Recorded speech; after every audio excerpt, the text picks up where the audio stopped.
ঘুমানোর পরে সকালবেলা উঠতে একটু দেরি হয়ে যায়। যাই হোক, সকালবেলা ঘুম থেকে উঠতে একটু দেরি হয়ে গিয়েছে, কিন্তু এদিকে ছেলের আজকে পরীক্ষা ছিল। এই ছেলের পরীক্ষা থাকার কারণে কিন্তু এখানে মাংস ছিল কালকে রান্না করা, ওর মধ্যে কিন্তু বাসি একটু ভাত ছিল, দিয়ে শুধুমাত্র গরম করে নিয়েছি। আর গরম করে নিয়ে ওকে খাবার খাওয়ার পরে তারপরে কিন্তু আমি বিভিন্ন ধরনের কাজ করব। আর সকালবেলা উঠেই কিন্তু আমি কোনো ধরনের ঘরটর গোছাইনি, আর করিনি, কিচ্ছু করিনি। তো যাই হোক, এদিকে কিন্তু হচ্ছে আমি ওকেও খাওয়াচ্ছিলাম, আমি নিজেও 2 গ্লাস খেয়ে ওষুধ খাচ্ছিলাম। এই কারণে কিন্তু ওকে খাওয়াই দিতেই হয় বেশি করে, কারণ ও অনেক সময় জেদ করে যে আম্মু আমাকে একটু খাওয়াই দাও। তো যাই হোক, খাওয়া টাওয়াই দিয়ে ড্রেস ট্রেস পরে তারপর জুতা টুতা পরিয়ে বাইরে বের করে দিয়েছি, কারণ আমি ভীষণ অসুস্থ থাকার কারণে কিন্তু আমি স্কুলে যেতে পারছি না। তো এইদিকে সজনে ডাঁটা রান্না করব, সজনে ডাঁটা দিয়ে আর ডাল দিয়ে রান্না করব। কারা কারা এই খাবারটা খেয়েছেন অবশ্যই বলবেন। আমাদের উত্তরবঙ্গের মানুষেরা কিন্তু সজনে ডাঁটা এবং ডাল দিয়ে রান্না করে। যাই হোক, এদিকে কিন্তু এই খাবারটা আমার কাছে বেশ ভালো লাগে। সজনে ডাঁটা তো আমার যে কোনো কিছুতেই ভালো লাগে, যেটা হোক সরিষা বাটা দিয়ে ভালো লাগে, চচ্চড়ি ভালো লাগে, ভাজি ভালো লাগে, আলু ঝুরি করে দিয়ে, মানে সব কিছুই আসল কথা, মেন কথা আমার ভালো লাগে। তো যাই হোক, এদিকে সজনে ডাঁটা কুটে নিচ্ছিলাম, আর সজনে ডাঁটা কুটে নিয়ে আগে কিন্তু আমি ডালটা ভিজিয়ে রেখেছিলাম।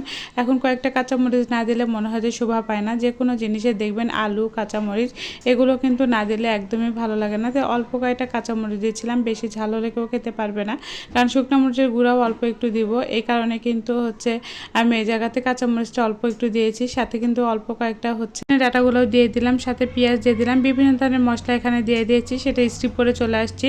যাই হোক, এখন একটু তেল দিয়ে ভালো করে কিন্তু এটা মাখিয়ে দিয়ে তারপরে রান্না করব।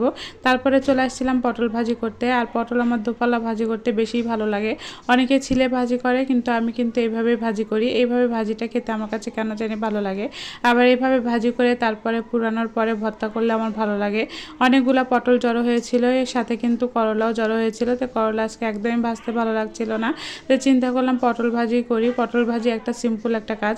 কয়েকদিন ধরে যে এত আলসি হয়েছে, কোনো কাজ করতে মন চায় না, তারপরেও করতে হয়, কারণ ছেলে আছে, তার বাবা আছে, তাদের জন্য করতে হয়। আবার নিজেরও তো ধরেন পেট আছে, করতেই হবে, এটা বাধ্যতামূলক। তো চিন্তা করলাম যে এর মধ্যে লবণ দিয়েছি, হলুদ দিয়েছি, শুকনো মরিচের গুঁড়া দিয়েছি, সব কিছু দিয়েছি, সব কিছু ভালোভাবে দেখে তারপরে মাখিয়ে দিয়েছি।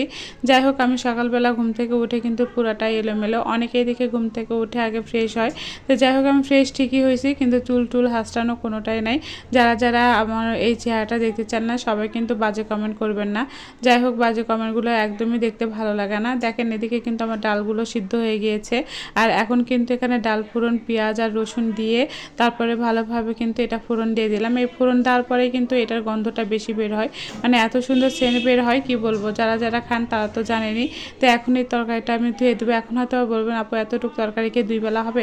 বিশ্বাস করেন, এইটুকা তরকারি দিয়ে আমার 2 বেলা তো কোনো মতেই হবে না। মাত্র আমরা 3 জন মানুষ, তার জন্য কিন্তু আমার হচ্ছে বেশি করে তরকারি রান্না করা লাগে। আজকে একদমই কম রান্না করেছি। তারপরে গোসল করে আসলাম। এখন গোসল করে এসে মনে হচ্ছে আমার গলাটা শুকিয়ে গেছে। এখন একটু পানি খেয়ে নিলাম, পানি টানি খেয়ে এখন একটু রেস্ট নেবো। তো আজকে এই পর্যন্ত, সবাই ভালো থাকবেন।